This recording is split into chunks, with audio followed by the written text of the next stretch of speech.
എല്ലാവർക്കും ചിങ്കാൻമിയുടെ പുതിയ വീഡിയോയിലേക്ക് സ്വാഗതം. ഇന്നത്തെ റെസിപ്പി എല്ലാവർക്കും കണ്ടപ്പോൾ മനസ്സിലായിട്ടുണ്ടാവില്ലേ?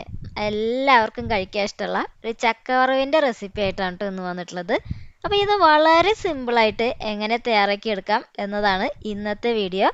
മാത്രമല്ല, നമ്മുടെ ഈ വീഡിയോ നിങ്ങൾക്ക് ഇഷ്ടപ്പെടുകയാണെങ്കിൽ ഒന്ന് ലൈക്ക് ചെയ്യാനും സപ്പോർട്ട് ചെയ്യാനും സബ്സ്ക്രൈബ് ചെയ്യാനൊന്നും മറക്കരുത് കേട്ടോ.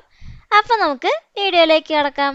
ഓക്കെ, അപ്പോൾ ഇതിനായിട്ട് ചക്ക നമ്മൾ വെട്ടിക്കൊണ്ടിരിക്കുകയാണ്. അപ്പോൾ ഒരു 1.5 ചക്ക എടുത്തിട്ടുണ്ട്. അത്യാവശ്യം നല്ല വലിപ്പമുള്ള ഒരു ചക്കയാണ് കേട്ടോ. അപ്പോൾ ഇത് ഇതിൻ്റെ ഒരു പകുതി കഷ്ണമാണ് കേട്ടോ ഇത്. ബാക്കിയുള്ള കഷ്ണം നമ്മളവിടെ മുറിച്ചൊക്കെ റെഡിയാക്കി വെച്ചിട്ടുണ്ട്.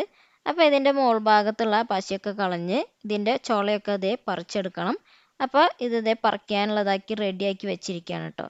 ഇനി ഇതിനെ നമുക്ക് എല്ലാവർക്കും അറിയാവുന്നതുപോലെ ചുളയൊക്കെ പറിച്ച് കുരുവൊക്കെ കളഞ്ഞിട്ട് വളരെ നൈസായിട്ടൊന്ന് അരിഞ്ഞെടുക്കണം. അപ്പോൾ ഇത് അധികം ചുള കട്ടിയില്ലാത്തതായതുകൊണ്ട് തന്നെ അത്യാവശ്യം കനത്തിലാണ് നമ്മൾ അരിഞ്ഞെടുത്തിട്ടുള്ളത് കേട്ടോ. അങ്ങനെ ഇതിൻ്റെ ഇത്തിരി ഇവിടെ അരിഞ്ഞു വെച്ചിട്ടുണ്ട്. അപ്പോൾ ബാക്കി നമുക്കുള്ളത് ചുള ഒന്ന് പറിച്ചെടുക്കുന്നത് കാണിക്കുകയാണ്. അപ്പോൾ ഇതേപോലെ ചുളയൊക്കെ നല്ല രീതിയിൽ തന്നെ വേഗം തന്നെ നമുക്കൊന്ന് പറിച്ചെടുക്കാം. അങ്ങനെ ഇത് ഇവിടെ അരിഞ്ഞ് മാറ്റി വെച്ചിട്ടുണ്ട് കേട്ടോ. ഇനി ഇതിനെ വറുത്തെടുക്കുക എന്നുള്ളതാണ് മെയിനായിട്ടുള്ള കാര്യം. അപ്പോൾ നമ്മളിതിൽ മെയിനായിട്ട് വറവിലാണ് കുറച്ച് ശ്രദ്ധിക്കേണ്ടത്. അപ്പോൾ അതിൽ കുറച്ച് ഉപ്പ് ആഡ് ചെയ്യുന്നുണ്ട്. അപ്പോൾ മാത്രം ഒന്ന് ശ്രദ്ധിച്ചാൽ മാത്രം മതി. അപ്പോൾ ഞാനിവിടെ ഇത്രയും അരിഞ്ഞ് ഇങ്ങനെ വെക്കുന്നുണ്ട് കേട്ടോ.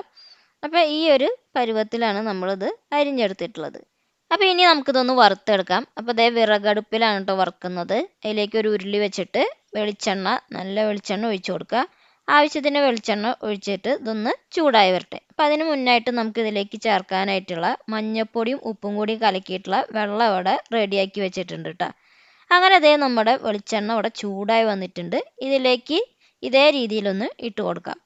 അപ്പോൾ ഇതേപോലെ നമുക്കൊന്ന് ഇട്ട് കൊടുക്കാം. ഇപ്പോൾ 2 തവണയായിട്ടാണ് കേട്ടോ ഇത് ഇട്ട് കൊടുക്കുന്നത്. അങ്ങനെ ഇത് ഇങ്ങനെ നന്നായിട്ട് വരും. ഈ ഒരു പരുവത്തിൽ ആയിട്ട് വരും. കണ്ടോ, അത് കളറൊക്കെ ഒന്ന് മാറി കുറച്ചൊരു ക്രിസ്പി ആയിട്ട് വരുന്നുണ്ട് കേട്ടോ. അതിൻ്റെ കളറൊക്കെ മാറി വരുന്നുണ്ട്. അങ്ങനെ ഇതൊന്ന് മാറി വന്നതിന് ശേഷമാണ് ഇതിലേക്ക് നമ്മൾ മഞ്ഞൾപ്പൊടിയും ഉപ്പും കൂടിയിട്ടുള്ള വെള്ളം ഉണ്ടല്ലോ അത് ഇതേപോലെ ഒന്ന് ഒഴിച്ചു കൊടുക്കാം. അപ്പോൾ ഇതേപോലെ ഒന്ന് ഒഴിച്ചു കൊടുക്കുമ്പോൾ ഒന്ന് ശ്രദ്ധിക്കണം. ചിലത് വെള്ളം ആകുമ്പോൾ പൊട്ടി വരാൻ സാധ്യതയുണ്ട്. അപ്പോൾ ഒന്ന് ശ്രദ്ധയോട് കൂടിയിട്ടൊന്ന് ഒഴിച്ചു കൊടുക്കാം. എന്നിട്ട് ഇതിനെ വീണ്ടും നന്നായിട്ട് തന്നെ ഒന്ന് ഫ്രൈ ചെയ്തെടുക്കണം. ഈ വെള്ളം ഒഴിച്ചതിന് ശേഷം നമ്മൾ പെട്ടെന്ന് ഒരിക്കലും എടുക്കരുത്. കാരണം ഇത് കോരി എടുത്തു കഴിഞ്ഞാൽ ഇത് എന്താണെന്ന് വെച്ചാൽ തണുത്ത് പോകും പെട്ടെന്ന് തന്നെ. അതുകൊണ്ട് ഇതിനെ വീണ്ടും നല്ല രീതിയിൽ തന്നെ ഒന്ന് ഫ്രൈ ചെയ്തെടുക്കണം. അങ്ങനെ ഫ്രൈ ചെയ്തതിന് ശേഷം നമ്മൾ ഇതിങ്ങനെ ഒന്ന് എടുത്തിട്ട് ഇങ്ങനെ ഒന്ന് ഇട്ട് നോക്കുമ്പോൾ അതിന് നല്ലൊരു ക്രിസ്പി ആയിട്ടുള്ള ഒരു സൗണ്ട് വരും. ആ ഒരു സൗണ്ട് വന്നാൽ മാത്രമാണ് നമ്മളിത് വേറൊരു പാത്രത്തിലേക്ക് മാറ്റാനായിട്ട് പാടുള്ളൂ. അതിന് മുന്നായിട്ട് ഒരിക്കലും ഇത് എടുക്കരുത്. കാരണം എല്ലാവരും പറഞ്ഞു കേട്ടിട്ടുണ്ട് ചക്കയൊക്കെ വറുത്ത് കഴിഞ്ഞാൽ പെട്ടെന്ന് തന്നെ തണുത്ത് പോകുന്നതെന്ന്. ചിലത് പാകമാവാത്ത ചക്ക ആയതുകൊണ്ടായിരിക്കാം. അല്ലെങ്കിൽ നമ്മൾ വറക്കുമ്പോൾ ഈ മഞ്ഞൾപ്പൊടി ഉപ്പും ചേർത്ത് വെള്ളം ചേർത്തതിന് ശേഷം പെട്ടെന്ന് തന്നെ എടുത്തു കഴിഞ്ഞാൽ ഈ ഒരു അവസ്ഥ വരും. അപ്പോൾ അതുകൊണ്ട് ഇത് നന്നായിട്ട് തന്നെ വീണ്ടും അതിൽ കിടന്നിട്ട് ഫ്രൈ ആവണം. ഇത് നമ്മൾ ഇതേപോലെ ഒന്ന് കോരി ഇടുമ്പോൾ അതിലേക്ക് ഒരു സൗണ്ട് വരും, ക്രിസ്പി ആയിട്ടുള്ള സൗണ്ട് വരും. അത് നമുക്ക് ഇടുമ്പോൾ തന്നെ മനസ്സിലാവും. അപ്പോൾ അങ്ങനെയുള്ളൊരു ഇതിൽ മാത്രമാണ് നമ്മൾ ഇത് എടുത്ത് കോരി വയ്ക്കാനായിട്ട് പാടുള്ളൂ കേട്ടോ. അങ്ങനെ ചക്ക വറുത്തതൊക്കെ ഇവിടെ നല്ല രീതിയിൽ തന്നെ റെഡിയായി വന്നിട്ടുണ്ട് കേട്ടോ. ഇനി നമുക്കിത് ഇതിനെ ഒരു പാത്രത്തിലേക്ക് കോരി മാറ്റാം. അപ്പോൾ ഇതേപോലെ നമുക്കൊന്ന് കോരി ഇതിലേക്കൊന്ന് മാറ്റി വയ്ക്കാം കേട്ടോ.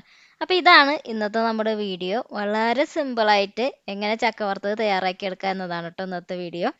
അപ്പോൾ നമുക്ക് ഇനി രണ്ടാമത്തെ സെറ്റും ഇതേപോലെ ഇടാം. അങ്ങനെ ഞാൻ ഇവിടെ എല്ലാതും വറുത്ത് ഇവിടെ റെഡിയാക്കി വെക്കുകയാണ് കേട്ടോ. അപ്പോൾ നമ്മുടെ ചക്ക വറുത്തത് എല്ലാതും കൂടെ വറുത്ത് ഒരു പാത്രത്തിൽ, ഈ പാത്രം ഫുള്ളായിട്ടാണ് അങ്ങനെ റെഡിയാക്കി വയ്ക്കുകയാണ്. അപ്പം നിങ്ങൾ എല്ലാവരും ഇപ്പം ചക്കയുടെ സീസണാണ്, അതുകൊണ്ട് തന്നെ ഒരു ചക്കയൊക്കെ വാങ്ങിയിട്ട് എന്തായാലും ഒന്ന് ട്രൈ ചെയ്ത് നോക്കണം. കാരണം നമ്മൾ കടയിൽ നിന്ന് എത്ര വാങ്ങിയാലും അതിന് ഈ ഒരു ടേസ്റ്റ് ഉണ്ടാവില്ല. കാരണം അതിൽ പല പല മിക്സുകൾ ഉണ്ടാവും. അത് ചക്ക വാങ്ങണവർക്കൊക്കെ ചക്ക വറുത്തത് വാങ്ങുന്നവർക്കൊക്കെ അറിയാവുന്ന ഒരു കാര്യമാണ്. അപ്പോൾ നമ്മുടെ വീട്ടിൽ തയ്യാറാക്കുമ്പോൾ നോക്കിയേ എന്താ അതിൻ്റെ ഒരു ഭംഗിയില്ലേ. അപ്പോൾ ഇതേപോലെ എല്ലാവരും ഒന്ന് ട്രൈ ചെയ്ത് നോക്കുക. കുറച്ചൊരു സമയം മതി, നല്ല ഒരു ചക്ക വറുത്തത് നമുക്ക് കഴിക്കാനായിട്ട് സാധിക്കും. അപ്പോൾ എല്ലാവരും ട്രൈ ചെയ്യുക. എന്നിട്ട് നിങ്ങളുടെ അഭിപ്രായങ്ങളൊക്കെ അറിയിക്കുക. ഇപ്പോൾ സ്കൂളൊക്കെ തുറക്കാൻ പോവാണ്. അപ്പോൾ പിള്ളേർക്കൊക്കെ ഇനി വരുമ്പോൾ സ്കൂൾ വിട്ട് വരുമ്പോൾ ഒരു ചായക്കൊരു കടിയായിട്ട് യൂസ് ചെയ്യാൻ പറ്റുന്ന ഒരു വളരെ ടേസ്റ്റി ആയിട്ടുള്ള ഒരു സ്നാക്ക് റെസിപ്പിയാണിത്. അപ്പോൾ എല്ലാവരും ട്രൈ ചെയ്യുക. എന്നിട്ട് നിങ്ങളുടെ അഭിപ്രായങ്ങളൊക്കെ അറിയിക്കുക. അപ്പോൾ നമുക്ക് അടുത്തൊരു നല്ല വീഡിയോ ആയിട്ട് വീണ്ടും കാണാം. Okay, by.